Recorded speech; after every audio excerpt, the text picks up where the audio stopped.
He was the first candidate on this stage to be endorsed by Donald J. Trump. With his front-runner status, Dan Goldman became the main target of attacks. The former prosecutor, known for helping House Democrats lead the first impeachment effort against former President Donald Trump, shrugging off the endorsement from Trump tonight. Last week he attacked me. Now he's pretending to endorse me to try to meddle in this election.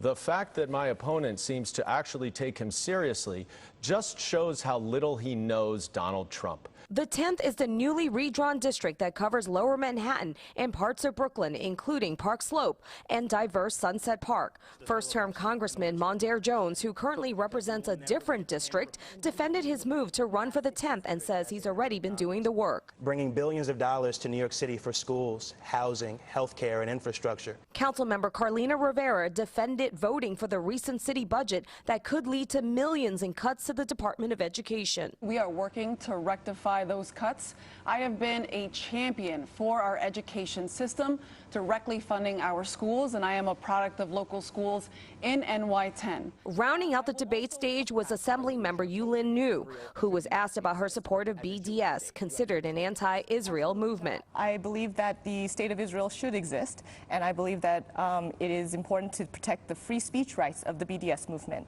This is a boycott, and to be able to boycott in any movement is a nonviolent and peaceful protest. I myself have never boycotted Israel, but I think that it's really important to make sure that they have the rights to free speech, and I think that the movement is important because I have so many friends who are obviously fighting for the human rights of Palestinians. And Assemblymember Joanne Simon, who defended her support of changes to bail reform laws. Our bail laws were intended to do one thing. Bail in New York is about returning to court.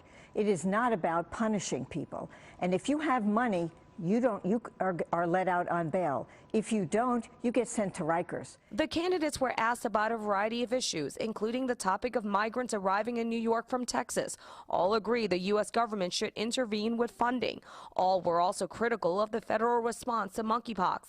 And then there was the topic of Rikers. Jones and Goldman agree with the federal takeover of the troubled jail complex, while Niou, Simon, and Rivera going a step further, saying they would shut it down.